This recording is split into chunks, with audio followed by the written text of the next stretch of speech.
5 new cards released in Marvel Snap. We're going to cover every single one of them in this video, along with decks for each of them, as well as reviews of how powerful they really are. We're going to start with Red Shift, a 2/3 that discards the leftmost card in your hand and replaces it with a card of the same cost. This is, as weird as it may seem, perhaps the most influential of all 5 cards that released yesterday, in large part because of what it enables with Agatha Harkness. Agatha Harkness is always the leftmost card in your hand and is effectively thinning your deck. So being able to play Red Shift on 2 and discard that Agatha means you are much more reliably getting towards the actual cards in your deck that you want to draw. And this is to say nothing of the fact that these are often decks where you're playing Red Shift Agatha and turning that into even more of an upside, whether it's with Black Knight to create a 14 power Ebony Blade without actually going down on cards, or with Ghost Rider in order to draw a large Agatha back from the graveyard for 18 power from your 4-drop. That is the stuff that makes this deck tick and makes this card tick, and there are a couple of decent homes that I think you could reasonably play Red Shift in. The first, and I think most obvious, is you can play Red Shift in Hela, and that would just be putting Red Shift in your deck and then having Agatha in your deck, and then you discard the Red Shift with you discard the Agatha with the Red Shift, and that takes you a little bit closer to guaranteeing Hela every game. But that's not the most interesting or even necessarily the most powerful thing I saw people doing with Red Shift on day one. That would be this list, which I believe was put together by Roram, and I think it's no surprise that this is yet another application of Cosmo Juggernaut stuff with a powerful points package, but I think a lot of the sweet deck building in here is going a little bit unnoticed.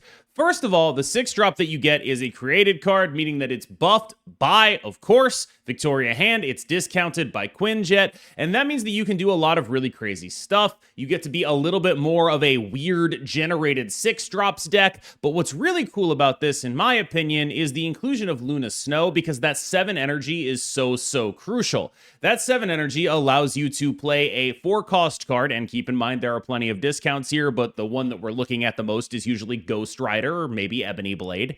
And of course, also a card like Juggernaut or Cosmo, which can be a really game-winning play.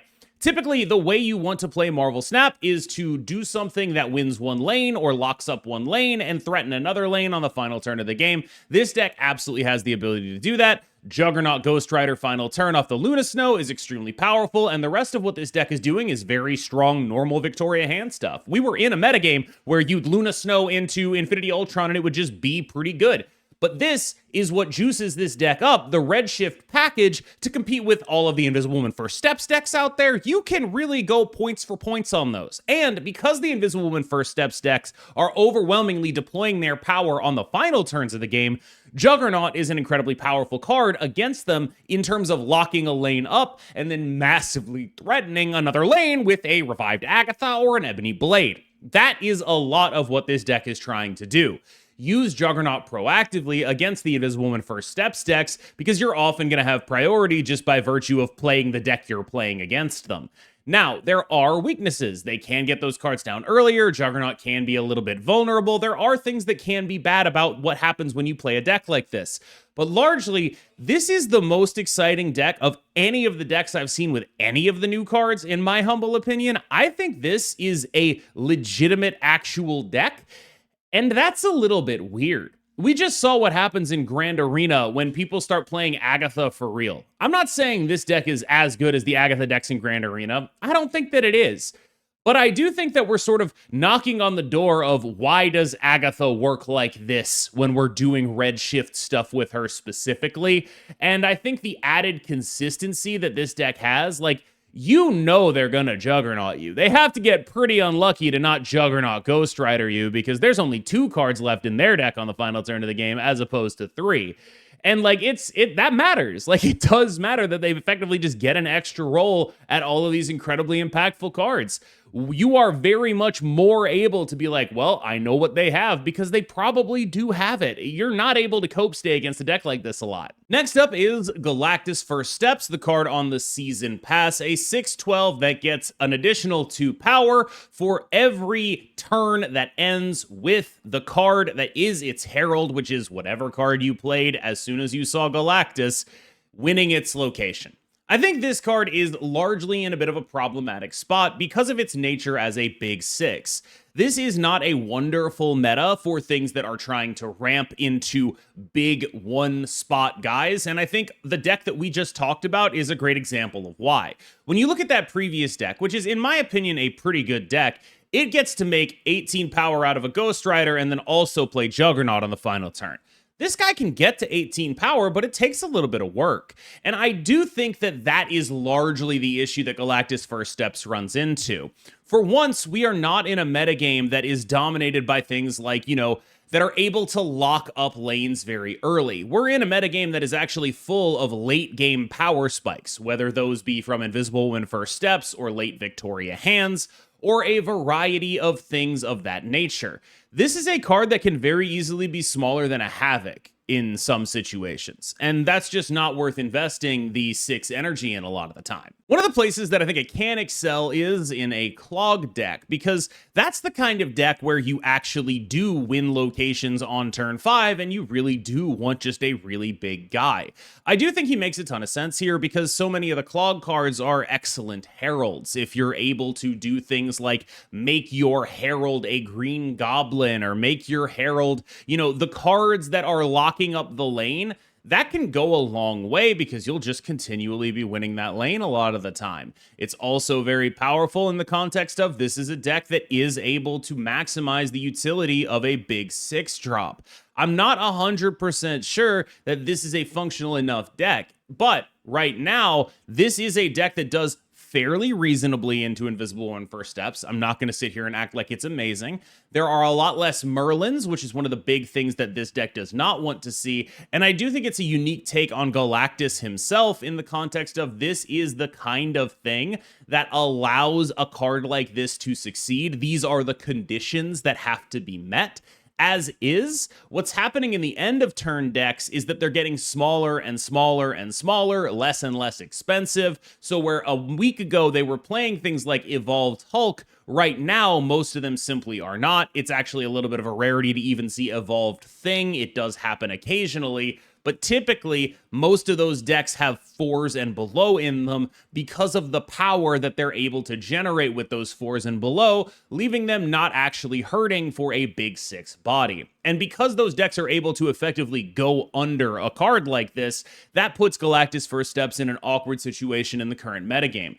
I do wonder if he might have a little bit more life if that kind of stuff wasn't running around, but right now we are and have been in a metagame that is quite poor for him, and I do think that the number one harbinger of a bad metagame for Galactus First Steps is Juggernaut. If you're counting on winning a specific lane, you need to either have an incredibly proactive plan to make sure that you are going to be able to win another lane by turn 5, or you need to be sure that this guy is going to be in the lane that you need him to be in. Because right now, there are a lot of decks that do things that are of similar point power to a Galactus First Steps, and then also play Juggernaut on the final turn of the game. And I think that that is largely the thing that is holding him back right now. Terrax the Tamer is honestly actually pretty good in a Darkhawk list. Like, there's really not anywhere else that you're going to be running this guy, so we could just talk about him in the context of Darkhawk, and he's awesome. Like, this is a card that has shuffled 3 rocks into my deck multiple times. When you have priority on turn 3, the way this card works is he counts himself at the location you play him at. So if you have priority, you're probably winning 1 location. Their card is going to be face down. You might be winning 2 locations. You play him at the other one. Again, their card's face down. It doesn't matter. So this guy just gets to put 3 rocks in the deck, like, a lot. Like, genuinely, this is a genuinely excellent upgrade to Rock Slide. I think it is significantly better than Rock Slide. I think it is a much stronger and more powerful card in the Darkhawk deck. It does what it wants to be doing. Now, it is, of course, inextricably tied to the Darkhawk deck. This is not a card that you are going to be playing outside of that in any meaningful way. So its fortunes will rise and fall with the power of Darkhawk, but it is definitely legitimately good there. And I think it does matter that it is definitely legitimately good there. That's a really interesting deck building decision. And I think I've seen some sort of downhill Darkhawk lists that are interesting and powerful. I personally am still just playing him in the old Misery Hood build because I think that stuff is a little bit stronger to just as baseline have him in there, but it's definitely not optimizing for him. But even if you're shuffling only a few in on the final turn of the game, just getting 2 in and buffing your Darkhawk by 4 and getting a Werewolf by Night trigger, that is so much better than Rock Slide could ever be, because Rock Slide costs so much energy. 4 energy is so much more than 3. I really cannot overstate it in your Werewolf by Night deck.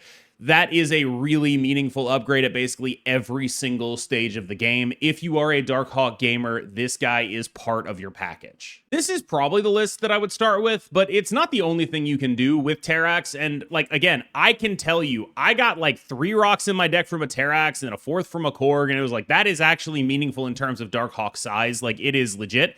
But it also is worth pointing out that the earlier those rocks go in, the better. Like, the more likely you actually are to brick a draw, the earlier the rocks go in.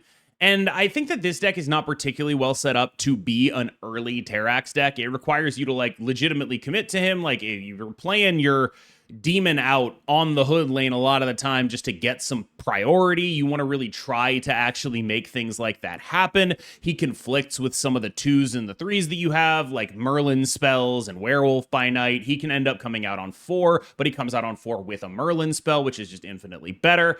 But all that kind of stuff is like why this card actually makes sense. I think the most common line in this deck was you'd play him and he'd give them 2 and you 1, and you're usually just okay with that a lot of the time, just how it works. You play that card just for having a cheaper Rock Slide.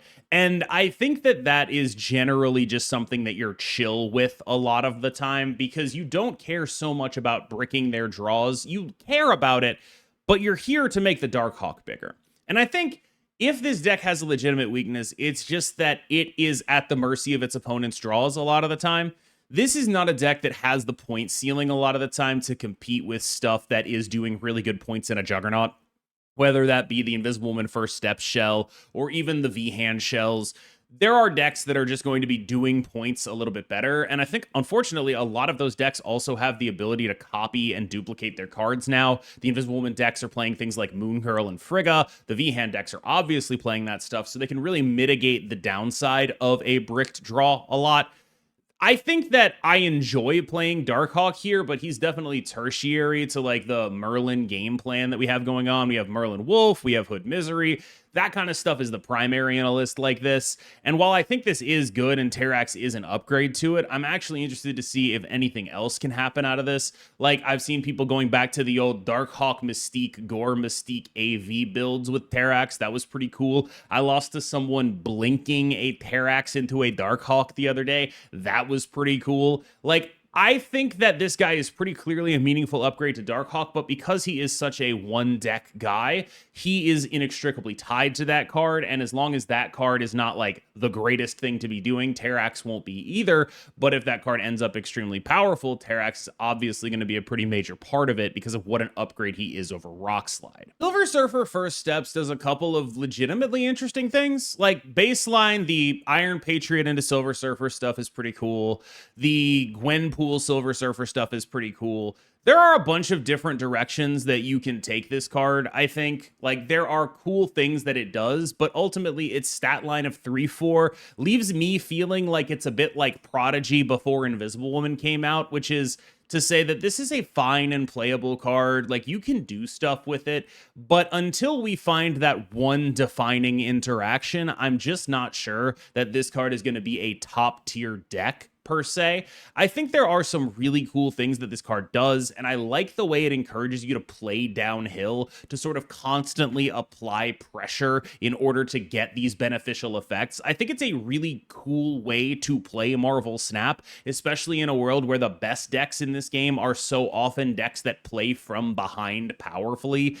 Pressuring people and doing so in a way that doesn't feel unfun, a la Leech Leader a few years ago, that's a really cool thing, and I think they have to ride a balance of pressure effects, Iron Patriot, cards like this. Like, there's cool stuff that these cards do, but if they're too strong, they start to feel oppressive. That said, I do feel like this space is a good space for them to play around in, and I really like that it plays from ahead in a powerful way that I don't think a lot of recent cards have done. I mean, obviously, Invisible Woman First Steps is a great example. That card is basically playing from behind the entire game, and then on the final turn of the game, it plays like Thena and Havoc and soaks 2 on Sunspot, and so the Sunspot gets like +8, the Thena is a Hulk, the Havoc is 16, and it's just like, oh yeah, right, okay. That all happens on the final turn of the game. They're not ahead the entire time. And I feel like decks like that are largely things that bother me because they make the rest of the game feel like it didn't matter. Although, to be fair, with a deck like that, it is earned. They are setting it up. I get it. I still feel like I prefer when the things that happen on the board impact how those final turns play out a lot more, and they aren't just, I set up my combo, you got. And I think that this card is a card like that. I'm afraid that what's going to happen is I'm going to end up really liking it. As is, though, I do feel like the Prodigy before Invisible Woman is probably the right comp for her.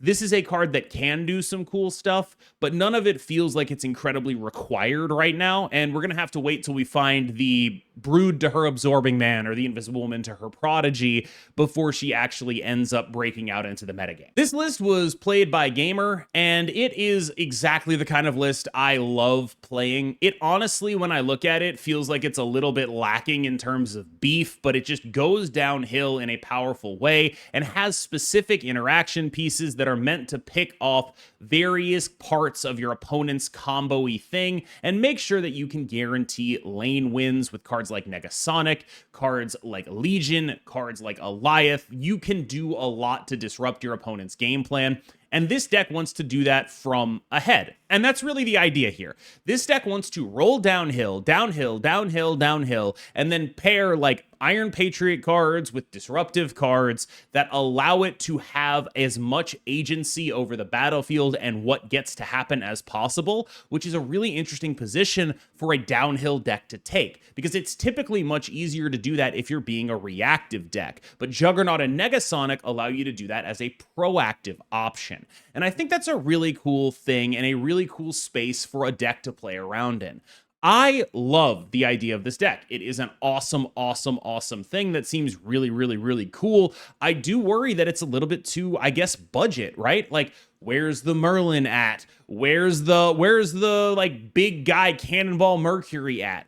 But I think that this is a very viable list right now. And if you're looking for something that's like not necessarily exactly what the metagame is and not necessarily playing all the cards like Mr. Fantastic and Merlin and all of those things, this could be a very interesting place to experiment. Another space I saw people playing around in was a similar Wiccan list, but you're just running Gwenpool in order to get the extra Invisible Woman or Silver Surfer First Steps proc here on the Gwenpool. Keep in mind with Silver Surfer First Steps, she'll trigger at the end of any turn you're winning. So if you play Iron Patriot into her, she will trigger immediately if you're winning that location, and you will have another Iron Patriot trigger right there, right then. And that's pretty cool. This is where I'd put my Stardust deck if I had one. Stardust is unfortunately bugged. If you play a Mysterio while you have a Stardust, the game instantly crashes and it just disappears. It's like the game never actually happened. This is unfortunate because Stardust really wants to be in a Sarah Mysterio Hitmonkey list. This is the kind of card that would go in a deck like that. We don't get to actually play that, though, because if you try to play those two cards together, your game dies, disappears, and goes away forever. It is vanished into the ether, much like an exploding star. This is, of course, it sucks. It sucks. It's bad. I don't like that this is happening. That leaves us with having to play Stardust in a couple of other more awkward spots, like Sarah with weirder stuff in it, and I'm not sure this kind of stuff has legs, but we'll talk about it anyway. A couple of cards stick out as Stardust being able to remove their downside. Most of them in a Sarah context are things like Gladiator and, of course, Sentry, so that's what this deck is trying to do. It's Stardust to remove downside and then incidentally hit some other stuff. The principal idea here is pretty similar to when Mobius is good, you often want to find a Pixie deck to go with him, or at least you used to, or more accurately, when Mobius is good, you want to find an ongoing Thanos deck to go with him. Either way, the point is you want something that maximizes the upside of the tech card that you're playing, because you don't just want it to be a reactive tech card. I will say this, I'm going to get on a soapbox a little here. I saw a lot of people freaking the hell out about Stardust. people that were like, here's a list of all the stuff Stardust counters. How is this not broken? And I just want to say, I feel like that is a terrible mode of analysis. When you talk about a list of all the stuff a card affects and then say that will mean that those cards don't exist in the future, I think that is objectively ahistorical. We have just been in a metagame that is dominated by cards that are doing discounts. Sarah is an eminently playable deck despite Mobius just getting above. Mr. Negative has been a metagame shaping force despite Mobius existing this entire time. There are plenty of decks that exist despite cards that counter them. In fact, Stardust coming out and Redshift coming out at the same time has actually made more people play Ghost Rider and Hela, not less. Generally speaking, threats are better than answers. If you are playing Stardust and you don't draw your Stardust, your opponent's deck that is built around the game plan of Nimrod or Hela is probably going to be more consistent at doing that game plan than you are at drawing Stardust a lot of the time, especially in Hela, where they now have Agatha as a consistency tool as well as Jubilee and Blink to effectively guarantee that it actually happens every single game. And yes, you can get got by the Stardust. That can absolutely happen. But most of the people who are playing Stardust need to find another hook and another reason to actually put this card in the deck. And there aren't a bunch of great ones. Gladiator, Sentry, that's all cool, but that's not really on the level of even a Pixie Mobius, and even that kind of falls off. So, largely, my take on Stardust is, if those decks ever crop up and stop dominating the metagame, Stardust would be a great little tech piece. The fact that it's ongoing means that you can put it in ongoing synergy decks like ongoing Thanos and sort of free roll it in the same way you could Mobius. That's a powerful thing to do. I think it is good that you can do that. I do not think that this card was properly evaluated by many, many people. And I hope that those people who were constantly talking about, look at all the cards that this hits, learn from how this card actually released and what actually happened, and start looking at things in a more realistic light. Because it's almost like saying, look at Killmonger, it's so broken, it counters Scorn and Sauron. And it's like, that's just not how things actually work in practice. And I think that it was definitely a little bit frustrating to see that constantly, because I feel like you have to actually look at, like, this is a 4/7. What are we doing to justify it? The answer is basically nothing. We're only ever going to play it if those cards are massive, massive, massive, massive threats. And that's to say nothing of the fact that also it's crashing your game. I want to talk about that for a little bit too, because I was making jokes about how Mysterio was going to crash the game with Stardust, because Mysterio is like, there are two famous things that always break Marvel Snap. Number one is whenever there's an ongoing card with VFX, that always breaks Marvel Snap. Like, you go back and you look at like Madam Web, that was breaking Marvel Snap. Whenever a card is happening constantly, like there's an effect that is happening, it's always related to that and the interaction of VFX with other stuff. And then the other thing that breaks everything is Mysterio. He's just one of the weirdest cards in the game. He's the only card that works the way he does. And the fact that they had a card that was like this with ongoing VFX, and then of course Mysterio crashes the game, it honestly feels like the most predictable thing on earth. Like, it is genuinely incredible that happened, and I genuinely have no idea how, because there are two things that I would basically always check if it were me, and they would be, what happens if you play Mysterio and this card is out here, and does our ongoing VFX crash the game? And like, you go back and you look at Surge's VFX was crashing the game.